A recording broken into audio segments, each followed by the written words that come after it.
La palabra del Señor para nuestra edificación se encuentra en esta oportunidad en el libro a los Hebreos, capítulo 13, desde el versículo 1 hasta el versículo 6.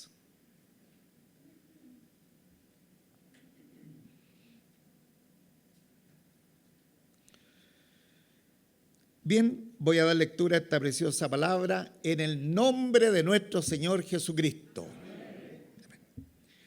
Permanezca el amor fraternal, no os olvidéis de la hospitalidad, porque por ella algunos, sin saberlo, hospedaron ángeles. Acordaos de los presos, como si estuvierais presos juntamente con ellos, y de los maltratados, como que también vosotros mismos estáis en el cuerpo. Honroso sea en todo el matrimonio y el lecho sin mancilla, pero a los fornicarios y a los adúlteros los juzgará Dios. Sean vuestras costumbres sin avaricia, contento con lo que tenéis ahora, porque Él dijo: no te dejaré ni te desampararé. De manera que podemos decir confiadamente: el Señor es mi ayudador, no temeré lo que me pueda hacer el hombre. Qué preciosa promesa del Señor. Quiero que al unísono toda la iglesia podamos decir el versículo 6. De manera que podemos decir confiadamente: el Señor es mi ayudador. No temeré lo que me pueda hacer el hombre. Amén. Padre nuestro, te damos gracias por esta preciosa oportunidad de estar en tu casa de oración. Tu palabra nos dice que tu corazón se alegra. Yo me alegré con los que decían: a la casa del Señor iremos. Señor, sabemos que tu corazón está lleno de gozo, lleno de contentamiento, porque una parte importante de los integrantes de la Iglesia Cristiana Vida hoy día nos hemos dado cita a esta reunión. Gracias, Señor, por esta preciosa bendición, por esta preciosa oportunidad que nos permite venir delante de tu presencia a disfrutar todo lo que usted tiene para cada una de nuestras vidas. Rogamos que su santa bendición repose todos los presentes, que no haya ningún elemento distractivo que nos robe la bendición de tu palabra, y que cada semilla que venga a través de ella trabaje en cada uno de nuestros corazones. Rogamos su bendición, que seamos guardados de todo mal, de todo peligro, que usted bendiga a la iglesia, a los niños que se realiza paralelamente a esta reunión, nuestros hermanos que están haciendo servicios también, les dé gracia, sabiduría, nuestros hermanos que están enfermitos en sus hogares, los guarde, Señor, prontamente los tengamos de vuelta en medio nuestro, y también nuestros hermanos que vienen a la reunión de las 12 también sean bendecidos. Rogamos, Señor, esa dulce bendición sobre todos nosotros, en el nombre de nuestro Señor Jesucristo. Amén.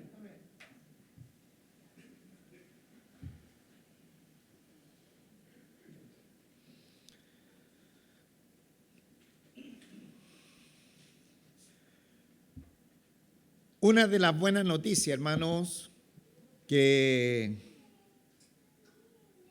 ha disfrutado este país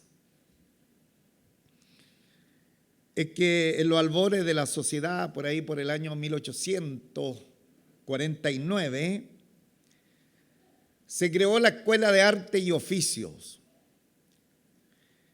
que finalmente sería una de las antecesoras de una universidad bastante importante acá en Santiago, que es la Universidad de Santiago de Chile, y que a través de esta creación de esta Escuela de Arte y Oficio entró lo que se llama la educación técnico-profesional, de tal manera que en aquel tiempo incluía esta educación técnico profesional, una enseñanza industrial, enseñanza técnica femenina y una enseñanza comercial. Y lo particular de esta enseñanza que traía como consecuencia egresado de nivel técnico y también un nivel superior como ingeniero en ejecución, fue que en la educación propiamente tal había una combinación de enseñanza tanto en los talleres, en la práctica, como también las enseñanzas habituales que tienen los liceos de nuestro país. Por ejemplo, las materias de matemáticas, geometría, dibujo técnico, física, química, castellano, historia y geografía estaban entrelazadas también en la enseñanza práctica de las profesiones que estaban teniendo en aquel momento los estudiantes que ingresaban a este tipo de colegios técnicos profesionales que derivaron de la creación de la Escuela de Arte y Oficio en el año 1849, o sea, en una etapa bien temprana de nuestra sociedad, vino esta situación educacional que trajo también un avance significativo en la mano de obra de los ciudadanos que ingresaban ya a la empresa pública como privada a través de unas buenas competencias, porque ahí en los colegios profesionales se preparaban en las materias que los alumnos podían escoger. Bien, lo interesante de esto, que era una enseñanza completa, una enseñanza teórica y práctica que hacía que los egresados salieran a las diferentes empresas y pudiesen desempeñarse y rápidamente insertarse dentro del mundo laboral. He iniciado esta enseñanza para comentarles que el libro a los Hebreos también es como una enseñanza dual, como la enseñanza técnico-profesional, que tiene dos caras muy importantes, que es la cara doctrinal, pero también la otra cara de la moneda es la que corresponde a la parte práctica. Entonces, nosotros a través del libro a los Hebreos ya estamos próximos a graduarnos de este precioso libro a los Hebreos. Vamos a completar un año predicando verso a verso cada uno de estos preciosos versículos de la Escritura, y ya estamos en el epílogo, en el capítulo 13, y el capítulo 13 es como nuestra práctica en el taller del instituto, de la universidad, del colegio, donde no solamente hemos tenido la teoría, lo que es la doctrina, sino que ahora entramos al taller de la práctica. Y la misma Escritura también nos habla esta necesidad que no solamente tenemos que ser oidores, sino también hacedores de la palabra del Señor. Entonces, es bien interesante, hermano, porque muchas veces el orgullo o el conocimiento envanece a las personas. Y ahí hemos conocido muchos hermanos que quieren enfocarse solamente en la doctrina. Y hay algunos que dicen, no, quiero ir a un instituto bíblico, quiero aprender griego, quiero aprender hebreo, en fin, quiero estudiar teología sistemática. Y eso está muy bien, hermano, porque es precioso, es algo importante, y esta iglesia también le da mucho realce a que los hermanos podamos tener competencia en la palabra del Señor. Sin embargo, si los hermanos solamente nos enfocamos en la doctrina sin aplicarla, nos va a llevar a un orgullo espiritual. la Escritura dice, el conocimiento envanece, pero el amor edifica. Entonces, las personas que se van solamente en el conocimiento, que quieren solamente el saber de la palabra del Señor, pero no la aplican, no practican la palabra del Señor, son personas que tienen un orgullo muy particular sobre los demás porque enuncian, ¿no es cierto?, una capacidad mayor que el resto, pero desafortunadamente le falta el otro complemento que es la práctica en las cosas del Señor. Entonces, que el Señor nos ayude a nosotros a tener este complemento, esta enseñanza dual, ¿no es cierto?, que se dan en los colegios profesionales, que no solamente aprendemos lo que es doctrina, que es muy importante, la doctrina de la palabra del Señor, pero también el 50% restante tiene que ver con la práctica de la Escritura.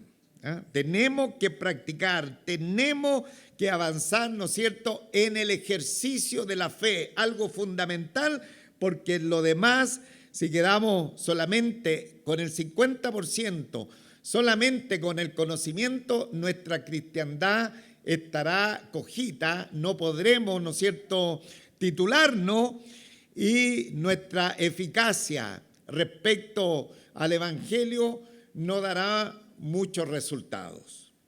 Entonces, aquí, hermano, ya para terminar este libro precioso, el libro de los Hebreos, después de haber estudiado todo el compendio doctrinal, hoy día la palabra del Señor, desde hoy día hasta que terminemos, no sabemos si en unos 2 o 3 domingos más, terminaremos el capítulo 13 completo, vamos a ver las aplicaciones, vamos a ver lo práctico, vamos a ver qué es lo que tenemos que hacer como cristianos. Y si verdaderamente estamos en la fe, y si verdaderamente hemos conocido al Señor, y si verdaderamente estamos en la senda que el Señor nos ha propuesto por delante, sería la práctica, sería, ¿no es cierto?, accionar conforme nos diga la palabra del Señor. Entonces, vamos a ir a estas aplicaciones prácticas que tenemos en este capítulo 13, pero en esta oportunidad, como he leído 6 versos, solamente tenemos 3 aplicaciones prácticas. La primera de ellas, en una lectura rápida y luego algunos comentarios, están en el versículo 1 al 3. Dice, permanezca el amor fraternal, no os olvidéis de la hospitalidad, porque por ella algunos, sin saberlo, hospedaron ángeles. Acordaos de los presos, como si estuvierais presos juntamente con ellos, y de los maltratados, como que también vosotros mismos estáis en el cuerpo.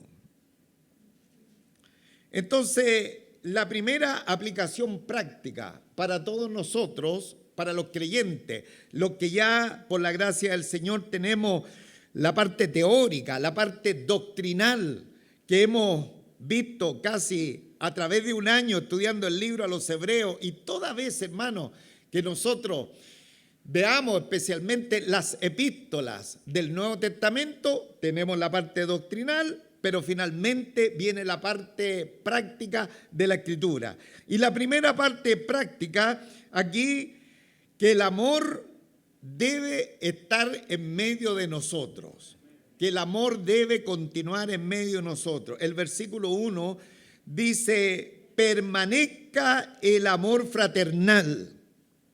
Ahora, nosotros como conocedores de la doctrina, de la palabra del Señor, sabemos los 2 mandamientos más importantes que están en la Escritura. El primer mandamiento es amar al Señor de todo nuestro corazón, con toda nuestra fuerza, con todo nuestro ímpetu. Ese es el primer mandamiento. Y el segundo, ¿qué dice? Amar al prójimo como nosotros nos amamos. Pregunta, ¿cuántos se aman?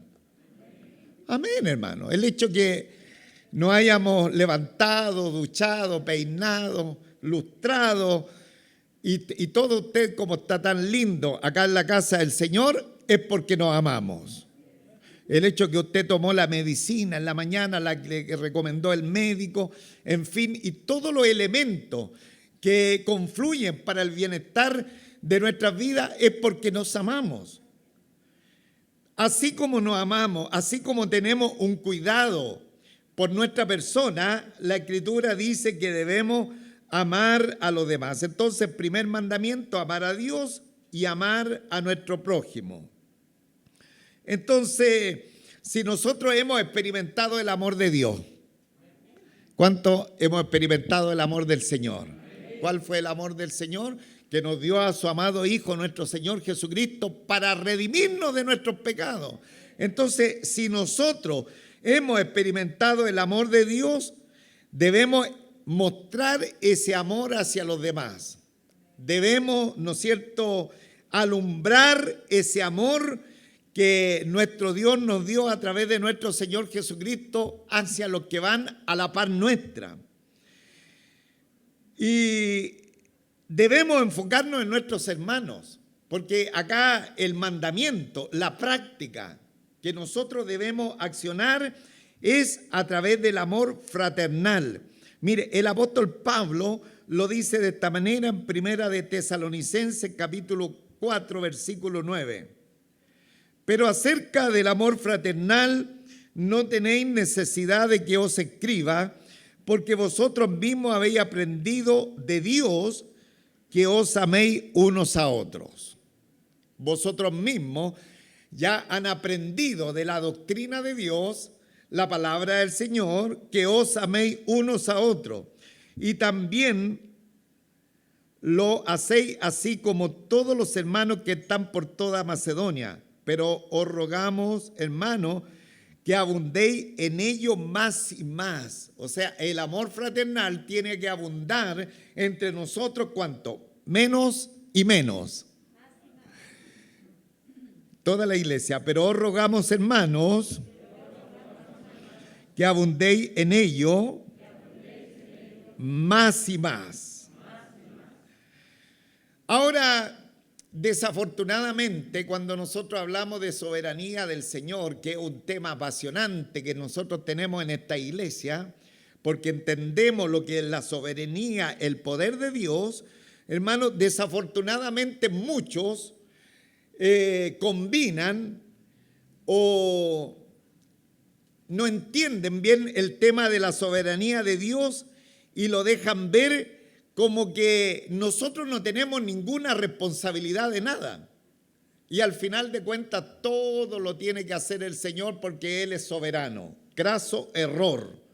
Es un error craso, es un error muy importante que cometen los cristianos cuando todo le endosan a que la responsabilidad está sobre el Señor, cuando toda, hermano, la responsabilidad de nuestro servicio está en nosotros, hermano.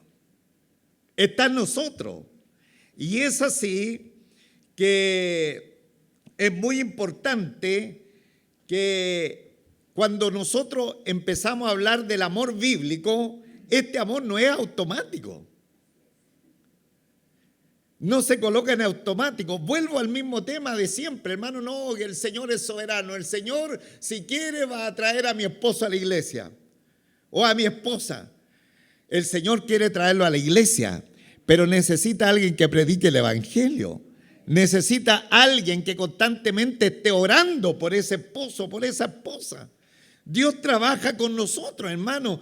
Y Dios quiere hacer muchas cosas, entre otras, quiere que el amor fraternal abunde abundantemente en nosotros, pero aquello no está en automático, sino que se requiere esfuerzo, se requiere dedicación, se requiere pensar, meditar y clamar al Señor cómo es el amor que yo siento, por ejemplo, sobre mi esposa, sobre mis hijos, sobre los hermanos de la congregación, algunos que tal vez no tengan, no les tenga la simpatía que debería tenerle, y ahí, hermano, tiene que haber un trabajo de mi parte, tiene que haber, ¿no es cierto?, un trabajo fuerte en mis emociones, en mis sentimientos, para lograr lo que la Escritura desea de mi vida, que el amor fraternal abunde cada día más en nosotros. Entonces, de pronto, hermano, la experiencia, lo que he aprendido durante los años, estos pocos años que he estado en la fe, digo poco porque pasan tan rápido, hermanos, que muchas veces pasan 30, 40 años y hermanos que tenían, ¿no es cierto?, un enojo contra el otro, después de 40 años siguen enojados, hermano. Entonces, que el Señor nos guarde a cada uno de nosotros. Hay que trabajar. ¿Quién tiene que trabajar? Nosotros, hermanos, sobre esta situación. Tenemos que decantar toda situación que esté contrariando este amor fraternal que podría haber no bien, ¿no es cierto?, amalgamado dentro de la familia de la fe. Entonces, qué interesante, hermano, porque debemos trabajar en esto, orar para que cada día nos amemos más en el amor del Señor, amemos a nuestra familia nuclear, nuestra familia más cercana. Si en nuestra familia hay personas no creyentes, con mayor razón debe haber un amor entrañable a los tales para que prontamente puedan conocer al Señor, hermano. Y no estar molestando, ¿no es cierto?, de una manera insabia, sobre todo respecto a las cosas del Señor. Entonces, 1 Corintios 13, 4 al 7, si alguien puede darle lectura, porque es muy recomendable esta porción bíblica para que veamos que el amor es importante y tiene sus características. 1 Corintios capítulo 13, 4, 7. 4 al 7. Primera de Corintios, a ver, acá lo tengo para que se escuche bien. Voy a leerlo. 1 Corintios capítulo 13, versículos 4 al 7. Mire las condiciones que tiene el amor. El amor es sufrido, es benigno, el amor no tiene envidia, el amor no es jactancioso, no se envanece, no hace nada indebido, no busca lo suyo, no se irrita, no guarda rencor, no se goza de la injusticia, mas se goza de la verdad. Todo lo sufre, todo lo cree, todo lo espera, todo lo soporta. Esto nosotros podríamos escribirlo, ¿no es cierto?, con letra muy grande y colocarla tal vez en nuestro dormitorio y nos podría servir para poder desarrollar nuestro amor fraternal. Muy importante esta partecita de la Escritura. Ahora, hay dos extensiones, hay dos ramificaciones que implican cuando el amor del Señor que está derramado sobre nuestras vidas se empieza a derramar hacia los demás. Especialmente el amor fraternal, porque aquí el autor a los hebreos le está hablando a los hermanos de la congregación, le está hablando, no, aquí lo que ustedes tienen que afirmar es el amor fraternal, es el amor entre los hermanos, para lo cual hay dos extensiones bastante importantes de este amor, dos aplicaciones específicas de este amor bíblico. Una, hospitalidad a los extraños, acordados de los presos y de los maltratados. Versículo 2, primera aplicación. Debemos enfocarnos a que tenemos que ser hospitalarios. Versículo 2, no olvidéis de la hospitalidad, porque por ella algunos sin saberlo hospedaron ángeles. No olvidéis de la hospitalidad, porque por ella algunos hospedaron ángeles. Ahora, este mandamiento que está en la palabra del Señor surgió en el primer siglo a raíz de que los lugares de alojamiento, las posadas donde habitualmente iban los viajeros, eran peligrosas e inmorales. Se ocupaban especialmente para hacer, ¿no es cierto?, o llevar una vida sensual entre los que llegaban en aquel lugar, y también era blanco de mucho ladronaje y también la proliferación de prostitutas. Entonces, bajo esa circunstancia, la palabra del Señor, el Espíritu Santo, inspiró al autor, a los hebreos, para decirnos también a nosotros: no olvidéis de la hospitalidad. Y los cristianos tienen que darle la bienvenida, ¿no es cierto?, a los creyentes que viajan, especialmente a los que iban, ¿no es cierto?, predicando el Evangelio. Y particularmente en aquellos años, esos viajantes, esos predicadores itinerantes eran, ¿no es cierto?, desconocidos. Pero la encomienda de la palabra del Señor era simplemente que tenían que darle hospitalidad. ¿Cómo estaríamos para darle hospitalidad a un desconocido? Tal vez lo pensaríamos, pero en aquel tiempo estaba, ¿no es cierto?, esta enseñanza a causa de todos los problemas que enuncié anteriormente y debido a que habían predicadores itinerantes llevando el evangelio por doquier. Entonces, esta práctica hizo que los cristianos del primer siglo fueran vulnerables a los sinvergüenzas, porque debemos notar que siempre el ser interior, la imputación del pecado está en las personas. Y obviamente aquí había gente que se aprovechaba de estos cristianos, ¿no es cierto?, generosos en abrir las puertas de su casa, de tal manera que los hermanos al final del primer siglo, el segundo siglo, haciendo algunos manuales para regular un poquito la administración de este tema, fue muy interesante lo que ellos estipularon. Se los leo, que está en uno de esos libros que ellos, ¿no es cierto?, regularon esta visita de muchos sinvergüenzas que llegaban a decir: no, yo vengo predicando el evangelio, y se quedaban, no sé, una semana, 2 semanas, y después pedían una ofrenda más encima. Entonces,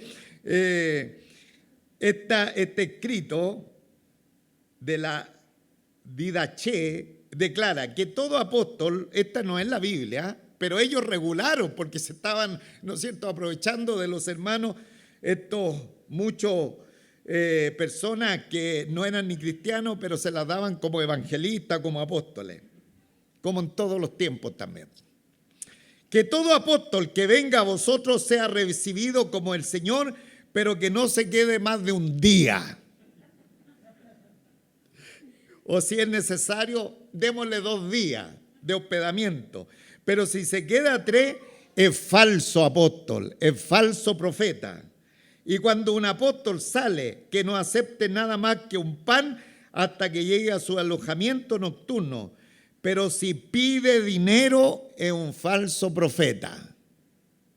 Ahora, esto no es la Biblia, pero era la forma de cuidar a los hermanos que de un corazón tan amable estaban observando el mandamiento de la palabra del Señor de no olvidarse de la hospitalidad.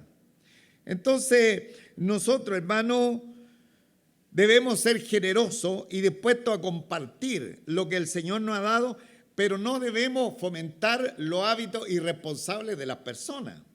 No se deben fomentar, porque ahí se aprovechan también los pillos que se aprovechan del pánico para sacar prebenda de los hermanos que generosamente han abierto las puertas, por ejemplo, de su casa en alojamiento. Ahora, el autor agrega algo también interesante, dice: no olvidéis de la hospitalidad, porque por ella algunos, sin saberlo, hospedaron ángeles. Y aquí, hermanos, se está refiriendo a la historia de Abraham y de Lot. Recuerde que Abraham de pronto recibió en hospitalidad nada menos a Jesucristo preencarnado. Pero no solamente eso, sino que también Lot recibió en hospedaje a ángeles. Cuando ellos traían la comisión también de echar, ¿no es cierto?, o de destruir, ¿no es cierto?, la tierra de Sodoma y de Gomorra. Entonces, bajo esa circunstancia, la Escritura dice que algunos, sin saberlo, hospedaron ángeles. Qué maravilla, qué grande, hermanos, saber que ellos tuvieron esa tremenda bendición. Ahora, el autor lo está diciendo, y a nosotros, que no que ahora andemos buscando personas para darle hospedaje con tal de que sean ángeles, que estén en medio de nosotros, sino que lo que se nos está diciendo, cuán importante, cuán trascendental es poder accionar en un simple acto de ayuda por las consecuencias que puede traer a nuestro favor, hermano.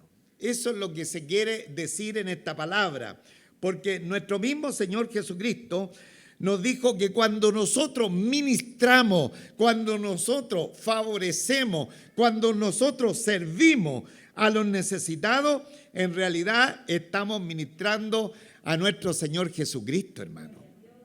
Entonces, hermano, aquí hay una tremenda y preciosa promesa de la palabra del Señor, que todo lo que nosotros podamos hacer en ayuda de alguien, especialmente de la familia de la fe, en realidad lo estamos haciendo a nuestro Señor Jesucristo. ¿Y cuántos quieren servir al Señor Jesucristo?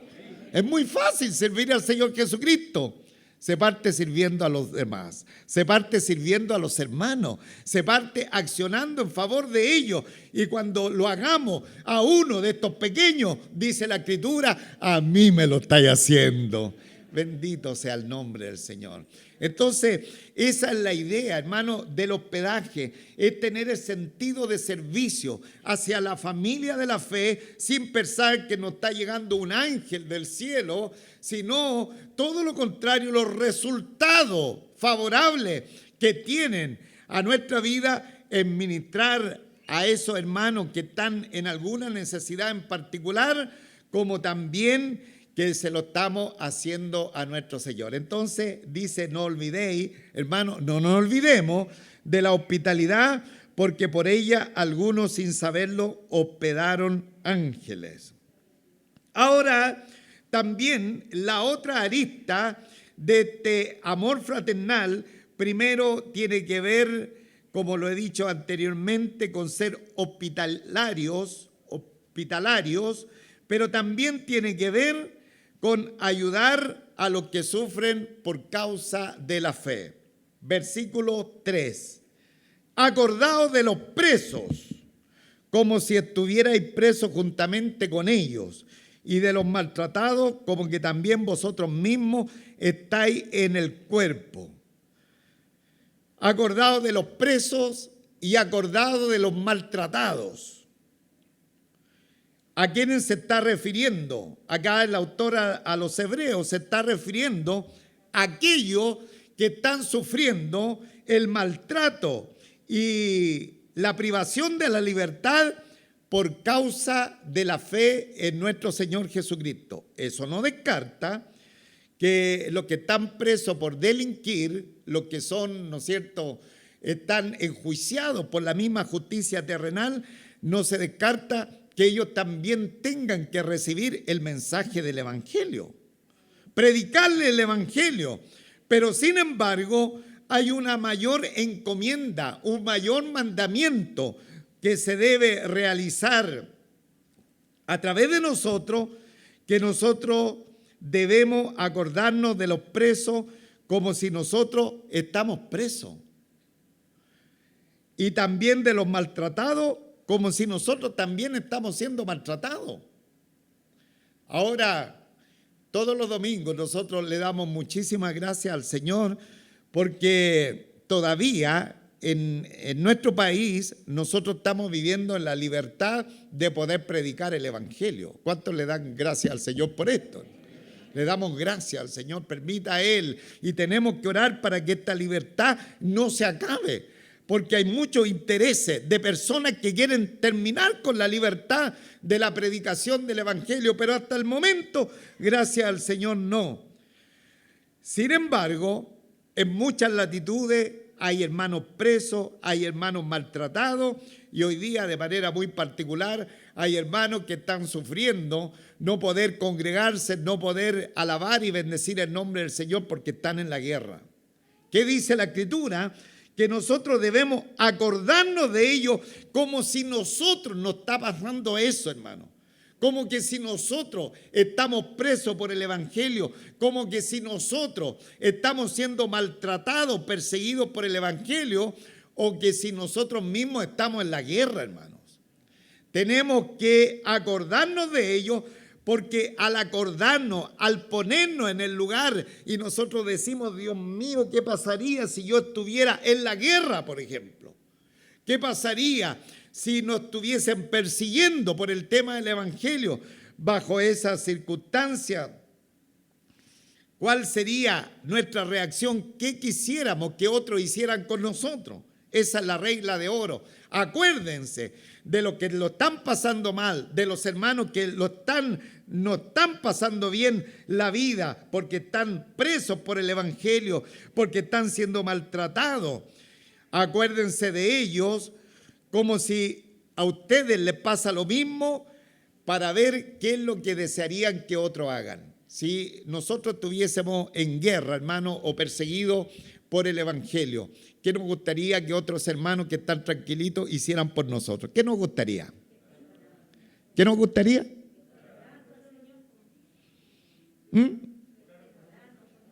Que oraran por nosotros. Mínimo, hermano. Mínimo que oraran por nosotros. Pero si está de nuestra parte ayudar de otra manera a los que están pasando esas situaciones, deberíamos hacerlo, hermano. Estamos viendo un sentimiento de hermandad tan precioso que está teniendo el país de Polonia en estos días. No sé si usted está viendo cómo están recibiendo una ola tan grande de inmigrantes que vienen huyendo de la guerra. Y las personas llegan a la frontera y de los países cercanos. Bueno, Europa es muy fácil recorrerlo. Cada uno de esos países no es lo largo que es nuestro país. Entonces, pero vienen de diferentes países trayendo todas las necesidades para tratar de suplir a los que vienen huyendo de la guerra.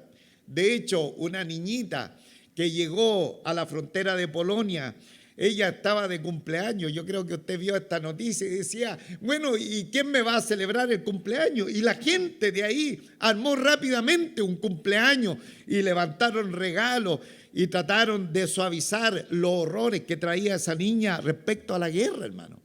Entonces, la palabra del Señor cuando nos dice acordaos de los presos, como si estuvierais presos juntamente con ellos, y de los maltratados como también vosotros mismos estáis maltratados, quiere decir que nosotros debemos ponernos en el lugar, decir, eso también me podría pasar a mí, o tal vez es una realidad que de pronto ni la soñamos, pero puede venir. Me gustaría que los que están bien hicieran tal cosa conmigo.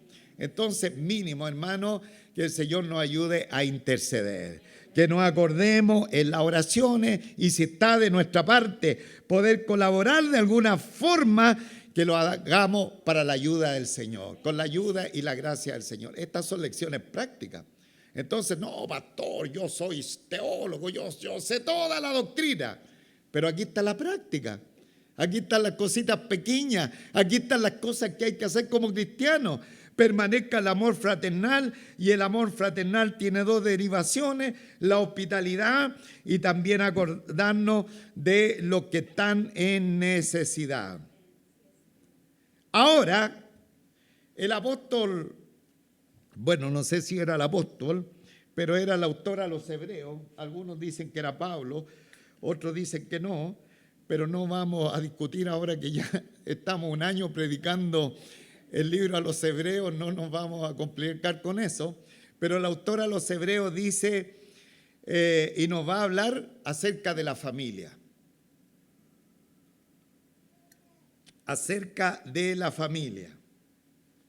Y aquí de pronto puede haber un reclamo, ay, aquí que no hay reuniones de matrimonio, o que no hay reuniones para jóvenes, para señoritas, porque la gente de pronto reclama porque no mira la palabra del Señor, que el Señor nunca dividió la iglesia en grupos, hermano.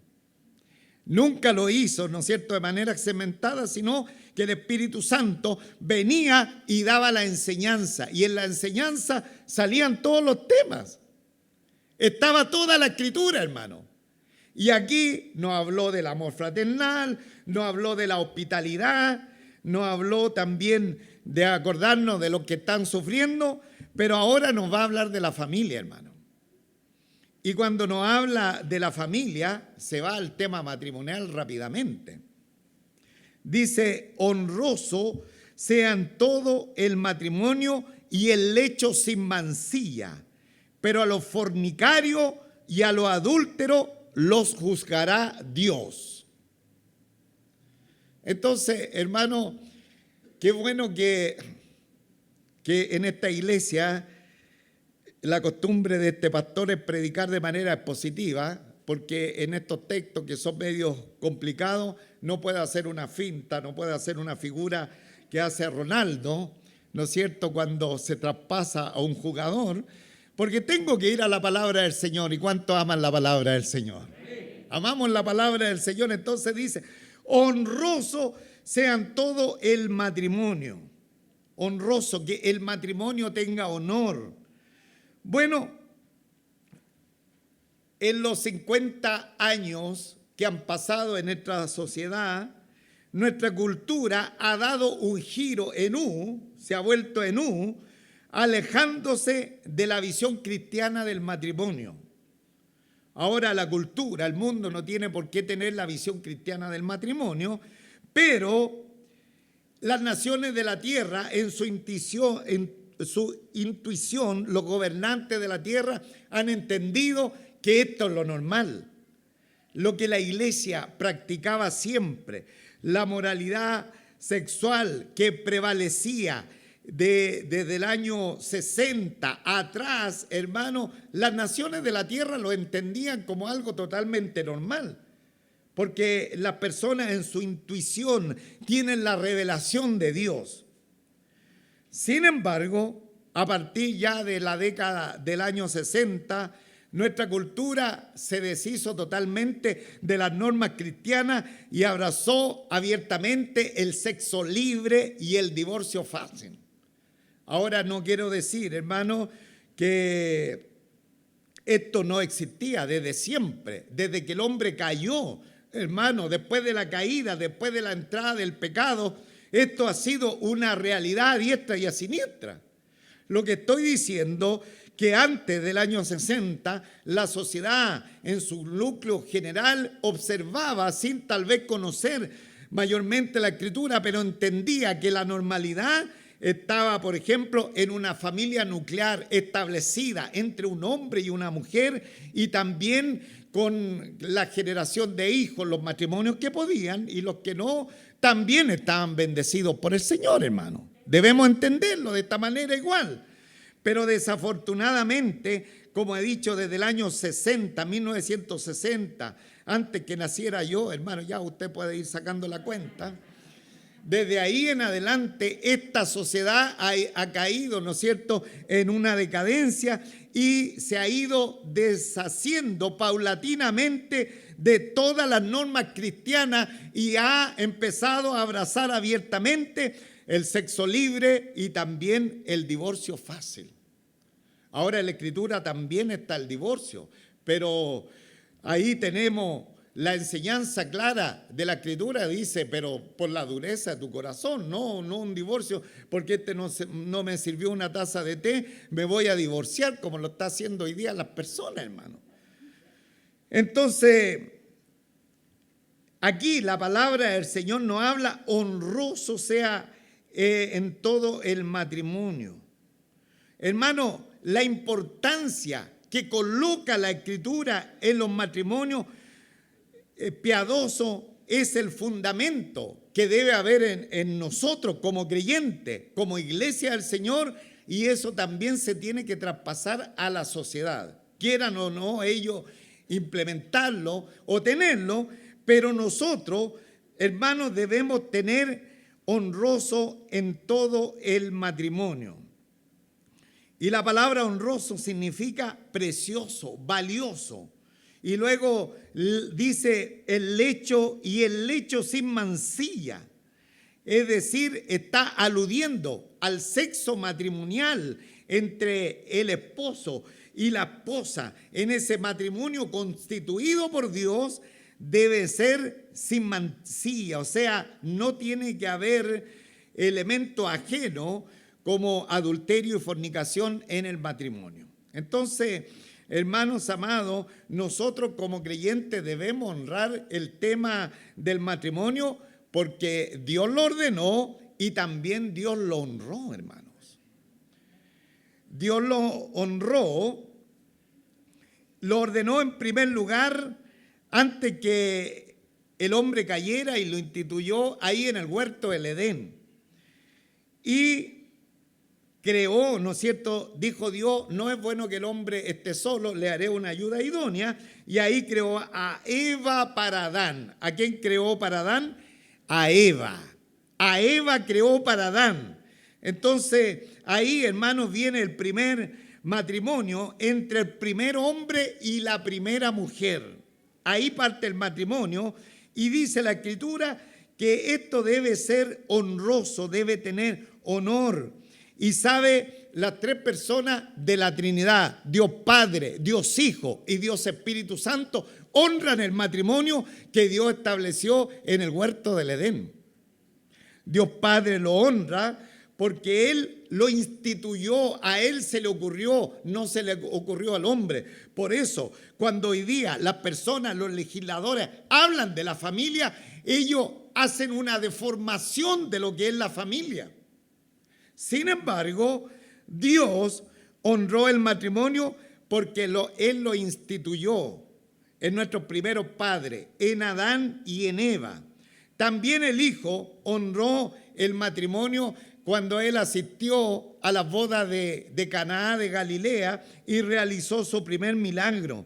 Y el Espíritu Santo honró también al matrimonio cuando inspiró al gran apóstol San Pablo para hablar del matrimonio como una imagen terrenal de Cristo y su iglesia.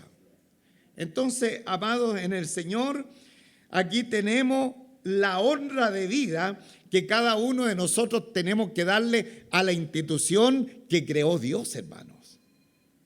Dios creó la institución del matrimonio y dice, honroso sean todo el matrimonio y el lecho sin mancilla. El lecho, ¿no es cierto?, que no es mancillado, que no es ensuciado con elementos ajenos, que no tienen nada que ver a la voluntad del Señor. ¿Y cuál es la razón que se tiene que mantener esa norma? ¿Cuál es la razón que tiene que estar lo que Dios ha establecido? Porque dice el versículo, pero a los fornicarios y a los adúlteros los juzgará Dios. Hermano, aquí ya no estamos en doctrina. Aquí estamos en la práctica del Evangelio. No, pastor, me gustaría que me dé la reunión porque les voy a dar cátedra a los hermanos de doctrina. Hermanos, esto es lo práctico. He conocido hermanos que quieren ser predicadores, que quieren ser pastores y claro, tienen bonito hablamiento. Pero la práctica, hermanos, esta es la práctica del Evangelio. Le falta el 50%.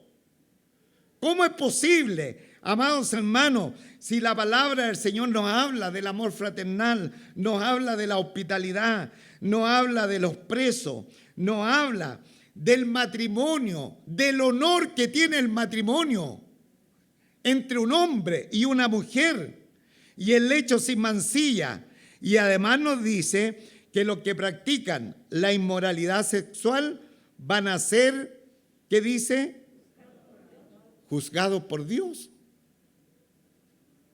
¿Cuántos aman la palabra del Señor? Yo no los miro. ¿Cuántos aman la palabra del Señor?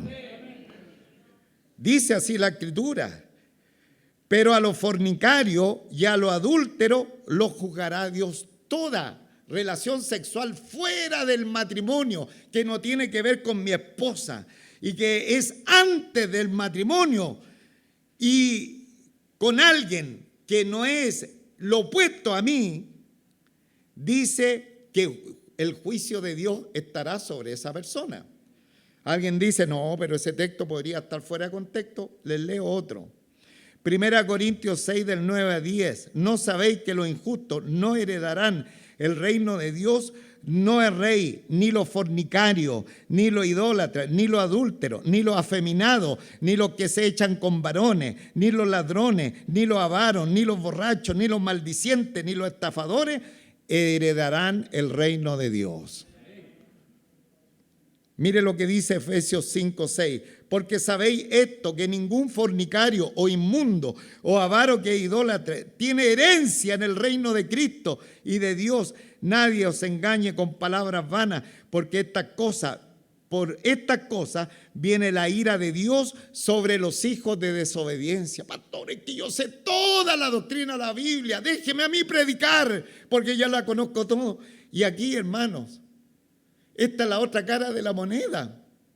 Esta es la otra cara de la moneda. Apocalipsis 21:8 dice, pero los cobardes e incrédulos, los abominables, los homicidas, los fornicarios, los hechiceros, los idólatras y todos los mentirosos tendrán su parte en el lago de fuego que arde con fuego y azufre, que es la muerte segunda. Entonces, hermano, este es un tema serio y tengo una serie de versículos, pero ya no tengo tiempo. Esta es la práctica del Evangelio. Que el Señor nos guarde a cada uno de nosotros. Lo lindo, lo grande, lo maravilloso, que esto que he dicho, que es la deformación del matrimonio, que es la deformación lo que es una familia, es producto del pecado, hermano, de la imputación del pecado. Pero lo más maravilloso, lo más grande que tenemos en la palabra del Señor, que el apóstol San Pablo hablando, no tengo aquí el texto bíblico, hablando de todo este tipo de gente que deformaba la institución del matrimonio y la vida en pareja, dice, pero eso erais vosotros antes, pero hoy día nuestro Señor Jesucristo, por su sangre virtuosa y santa, al corazón arrepentido y humillado, Él lo perdona. ¡Gloria a Dios! ¡Aleluya! ¡Gloria a Dios!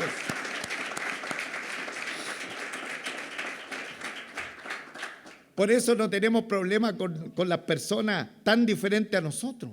Por eso no tenemos problema con aquellos que hacen práctica que están reñidas a la palabra del Señor, porque mientras ellos tengan vida, mientras ellas tengan un hálito, ¿no es cierto?, de respiración, hay posibilidad de la misericordia del Señor. Se requiere el arrepentimiento. Se requiere el arrepentimiento, hermano, para que puedan alcanzar la gracia. Y el apóstol dice, y esto era antes, ¿qué era antes? Sinvergüenzas, ladrones, que hacían todo lo contrario. Pero qué bendito fue el día cuando Cristo salió al encuentro. El mismo apóstol Pablo dijo, yo era el primero de los pecadores. Ahí está la misericordia del Señor. Por lo tanto, hermanos, la práctica del Evangelio, que nuestra familia, que nuestra vida personal sea en todo honroso delante del Señor. Y finalmente, colóquese en pie, hermano, por favor. Ay, qué manera de correr el tiempo. Sean vuestras costumbres sin avaricia, contentos con lo que tenéis ahora, porque Él dijo, no te desampararé ni te dejaré. En la raíz de todos los males es el amor al dinero.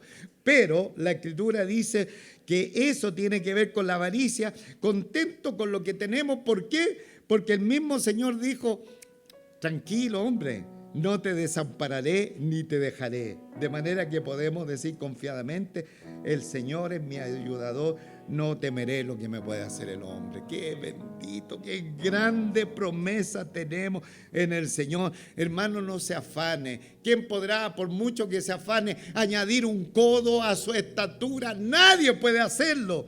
Sin embargo, dice la palabra del Señor, que aquí tenemos que tener y cultivar el contentamiento con lo que tenemos. Tiene mucho, esté contento, esté feliz. Tiene poco, esté contento, tiene poco, esté feliz. Es que en mi casa tengo agüita y tengo un pancito, lo único que me espera ahora para el almuerzo, un poquito de agua y un pan sin nada adentro. Usted tiene esas dos cosas, pero tiene todo porque tiene a Jesucristo. Y ahí se le completó todo, hermano. Ahí se le completó todo. Por eso dice la Escritura, porque Él dijo, no te desampararé ni te dejaré, hermano. Como cristiano, la práctica del Evangelio es que tenemos que cultivar el contentamiento como hijo, hija del Señor. Y toda la iglesia, digamos el versículo 6, de manera que podemos decir confiadamente, el Señor es mi ayudador. Ahí faltó una arenga más importante, hermano. Ya, a ver si nos sale bien. Ahí le salió más o menos bien a usted, hermano, ya. A ver si alguien imita a nuestro hermano, ¿eh? Allá atrás, todo lo... Ya. De manera que podemos decir confiadamente, el Señor es mi ayudador. Amén. Gloria a Dios. Gloria a Dios. No temeré lo que me puede hacer el hombre. Gloria a Dios. Si el Señor es nuestro ayudador, ¿qué más podemos esperar, hermano?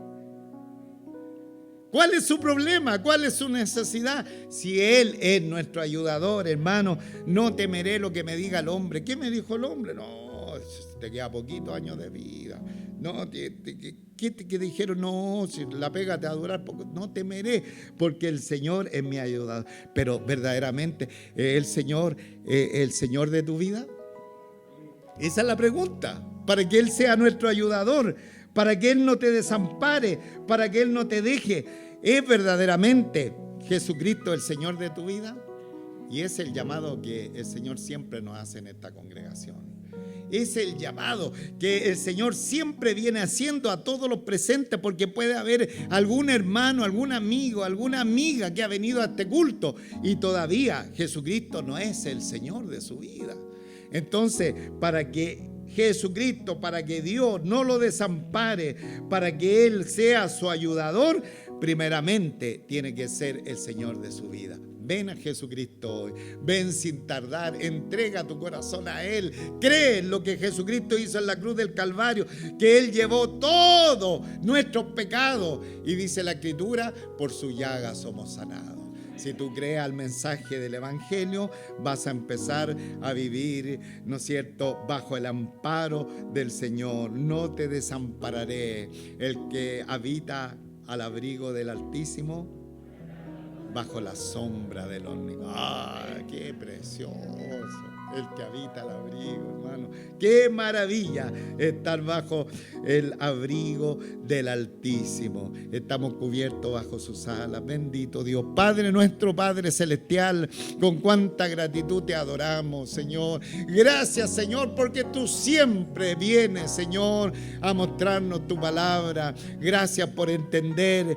Muchas veces, Señor, nosotros nos encanta la doctrina. Y qué importante la doctrina. Qué importante saber, Señor, lo que está estipulado en tu palabra, pero eso es solamente el 50%, porque el 50% restante tiene que ver con la práctica del Evangelio. Y la práctica del Evangelio nos ha hablado del amor fraternal, de la hospitalidad, de los que están pasando zozobra, del matrimonio, cómo tiene que ser el matrimonio dentro de la familia de la fe. No hay otro molde, no hay otro modelo, no importa los estilos, las familias que inventen los hombres, el matrimonio debe ser honroso en todo. Y nuestras costumbres tienen que ser sin avaricia, porque a raíz de todos los males es el amor al dinero, sino que debemos estar contentos porque el Señor nos ha dicho, aunque estés en la complicación más grande de tu vida, no te dejaré ni te desampararé. Bendito eres, Señor. Tú eres nuestro ayudador. Tú eres nuestro ayudador. Y bajo, Señor, el paraguas tuyo, bajo el abrigo tuyo, podemos vivir en un mundo totalmente en crisis. Gracias, Señor, porque en ti hay redención. Gracias, Señor, porque en ti hay salvación. Y al más vil pecador, tú puedes, Señor, redimir con tu sangre preciosa y santa.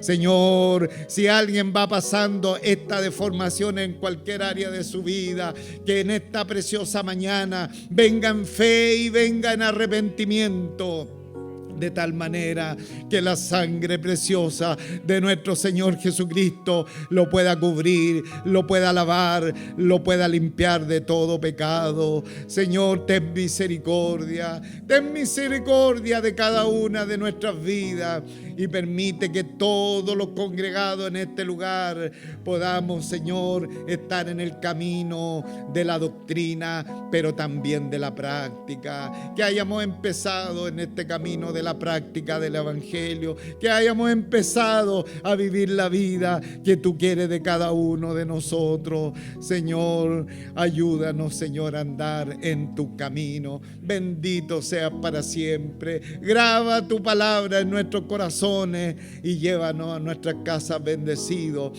Lo pedimos en el nombre de Jesucristo, nuestro bendito Salvador. Amén y amén. Gloria a Dios.